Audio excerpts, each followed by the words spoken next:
Hello student, welcome to digital classes.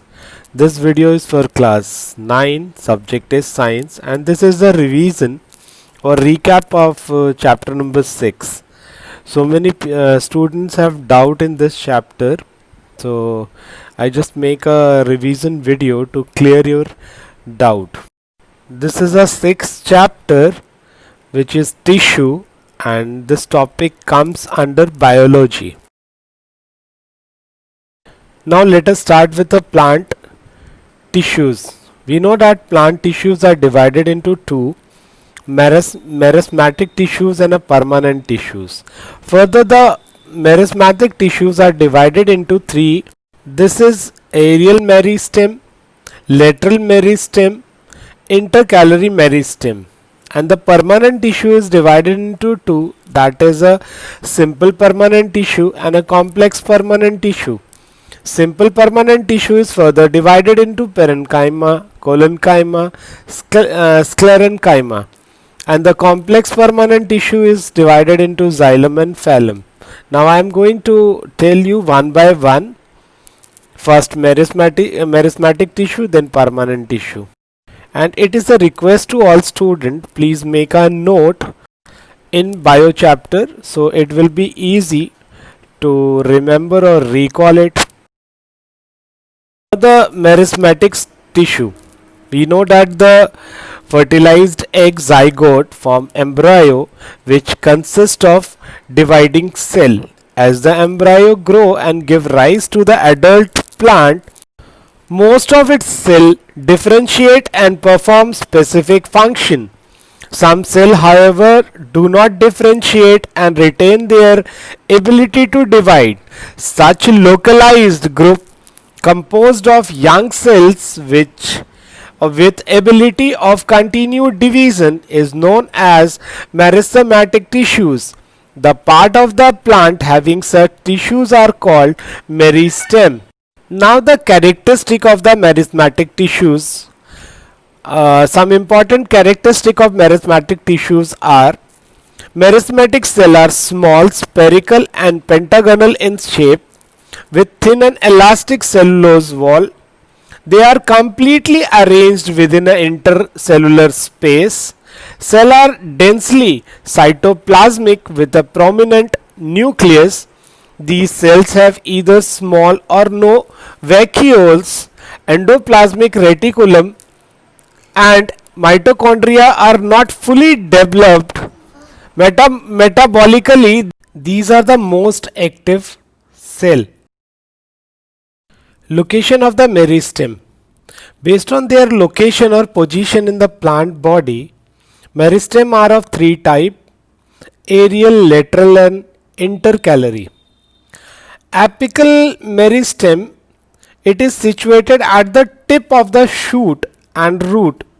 It is responsible for the increase in the length of the root. So this is basically the aerial part of the plant, means where the new stem originate or the root grow towards the gravity.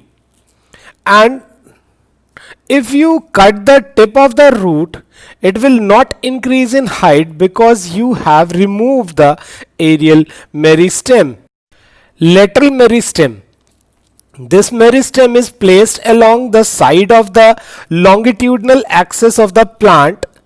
Lateral meristem is of two types. One is the vascular column and second is the cork cambium or phylogen.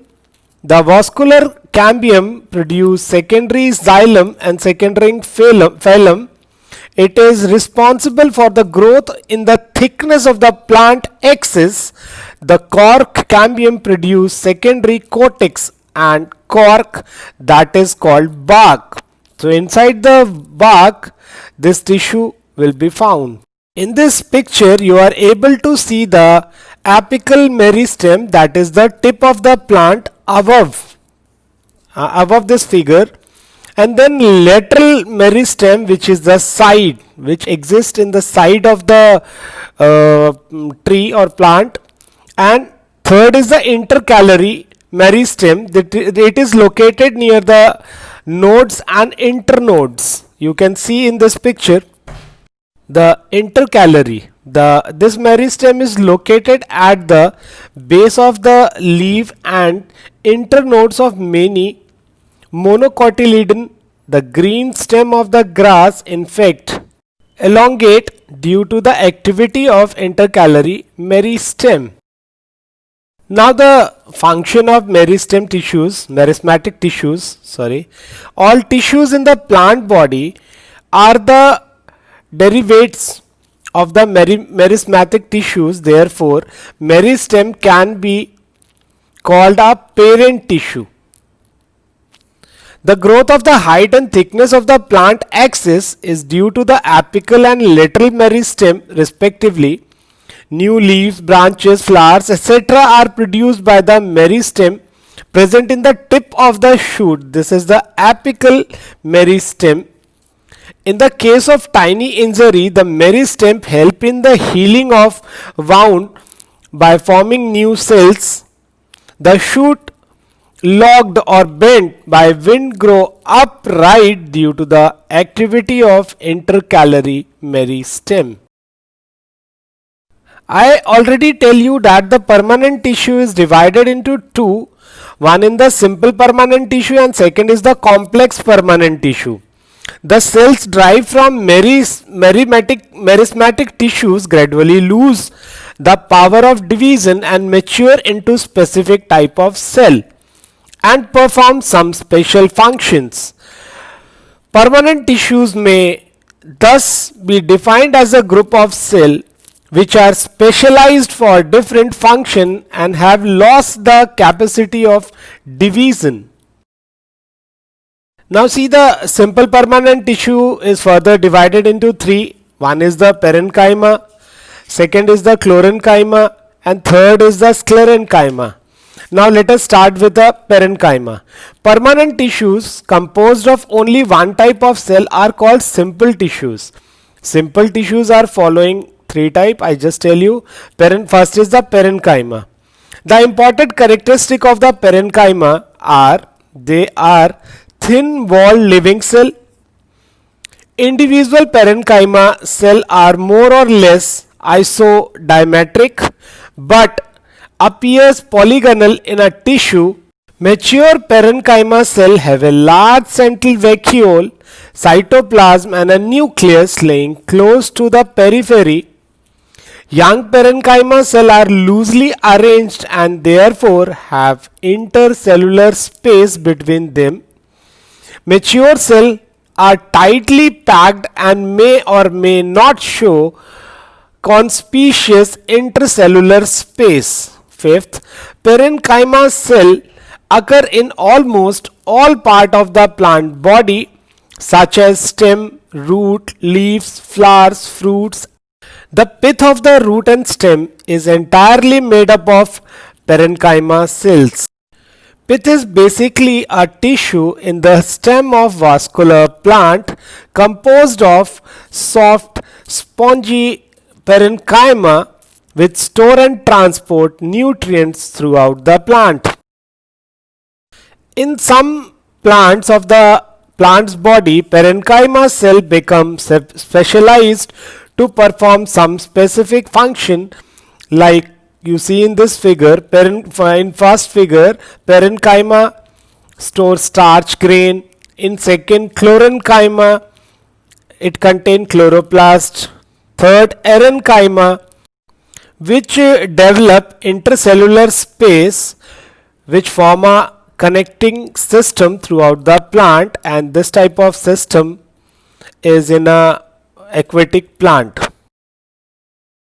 Parenchyma cell become specialized to perform some specific function. For example, in the leaf and young stem, the parenchyma cell contain chloroplast and are specialized for photosynthesis.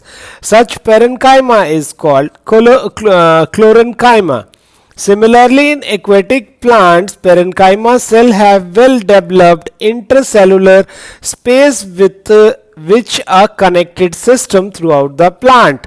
Such parenchyma is known as erenchyma. Now the function of parenchyma. Parenchyma perform vital activities like respiration, photosynthesis, storage, and conduction. Parenchyma cell, when turgid, provide rigidity and support to the organ. Parenchyma retain its meristematic characters during wound healing, development of adventitious root and grafting. Parenchyma become meristematic. In succulent plants, parenchyma contain mucilage. This help the plant in water storage. Parenchyma cells store waste metabolic products such as gum, resin, etc. Parenchyma give buoyancy to the aquatic plants so that they can float in water. Parenchyma also help in the exchange of vital gases. Now chlorenchyma, the important characteristic of chlorenchyma, it is a simple living mechanical tissue. It retains protoplasm even at maturity. The cells are polygonal, spherical, and elongated with the point or round end. The cell wall is generally uneven, thickened. The chlorenchyma may or may have intercellular space. They may contain chloroplast and carry out photosynthesis. In herbaceous stem, chlorenchyma occurs below the epidermis either in a small patches or in the form of a continuous cylinder. In the leaf, it is found in the petiole and lamina below the epidermis.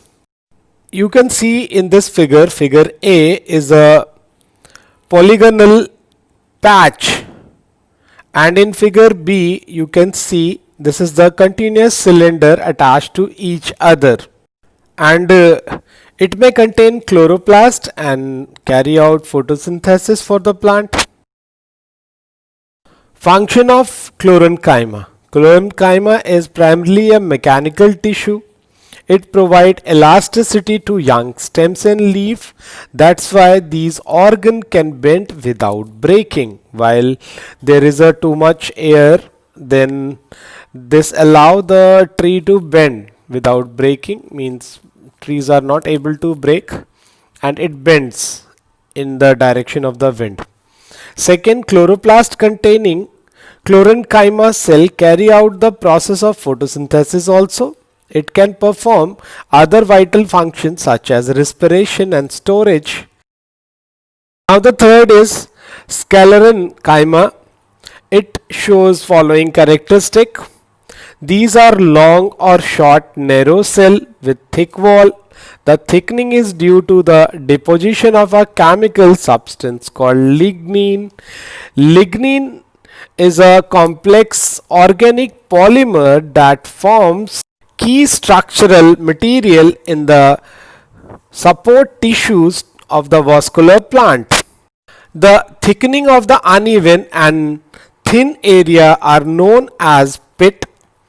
These are dead cell and do not perform any metabolic activities.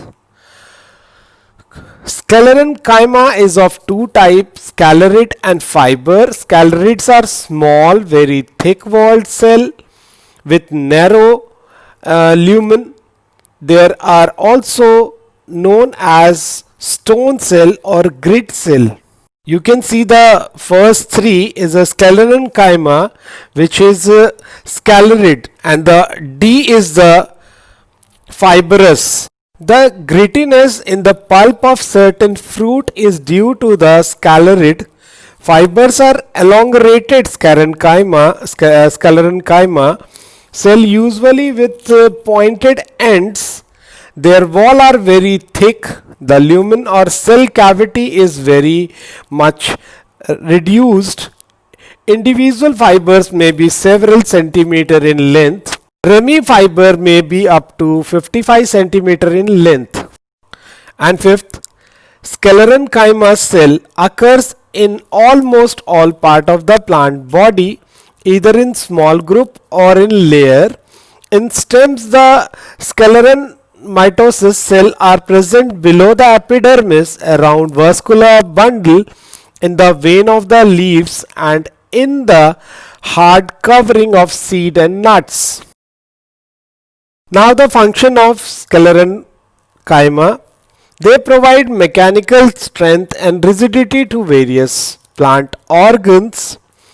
Sclerenchyma in the form of sheath provide protection to the internal plant organs. Long fiber are used in the manufacturing of cords, ropes and mats, etc.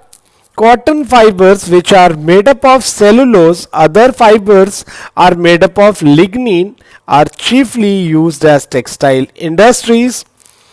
Leaf fiber of monocotyledon are used in the manufacturing of paper. Protective tissues.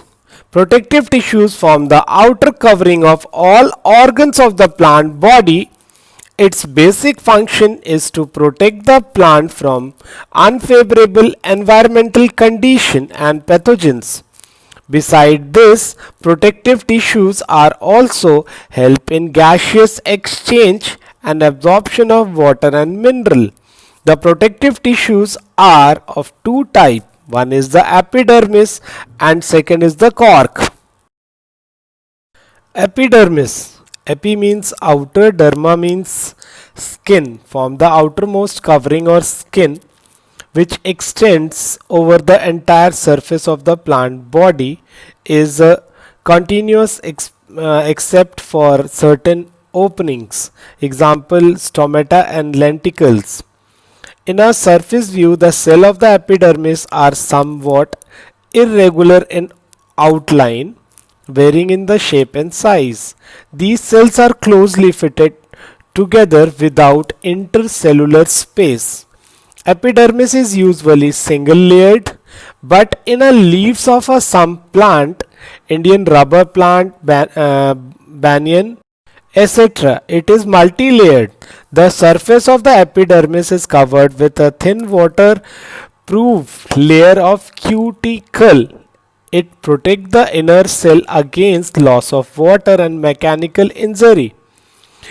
Cuticle is exceptionally thick in plant growing in desert. Epidermis of the root is provided with hairs called root hairs, which are always unicellular. They help in absorption of water and mineral. Unicellular or multicellular hair may also be present in the stem and leaves. They protect the plants from pathogens and also help in reducing excess loss of water from the plant surface. The guard cells are always living and contain chloroplast. Other epidermis cells do not have chloroplast. The inner wall of the guard cell is thick and the outer layer is thin. The guard cell regulate the opening and closing of the stomata. Normally, the epidermal cell surrounds the guard cell differ from other epidermal cell. These cells are known as subsidiary cells. When the guard cell become turgid, full of water, they expand and bulge out. It result in the opening of the stomata. On the other hand, when the guard cell lose water, they become flaccid and the stomata is closed. Now the function of epidermis. The primary function of epidermis is the protective or internal tissues against mechanical injury, excessive heat or cold and pathogen. Presence of thick cuticle was the hair help in preventing the excess loss of water from the internal organ. Deposition of a silica on the epidermis of a grass leaf and granular hair of some herbs protect the plants from the herbivorous animals.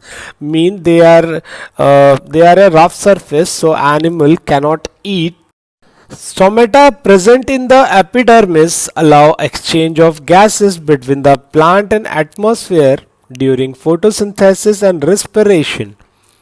During gaseous exchange, water vapor also escape through the stomata. This process is known as transpiration. Now you can understand and watch this video. In the next video, I will include other parts of the this chapter. If there is a problem after watching this video, you can ask within a class.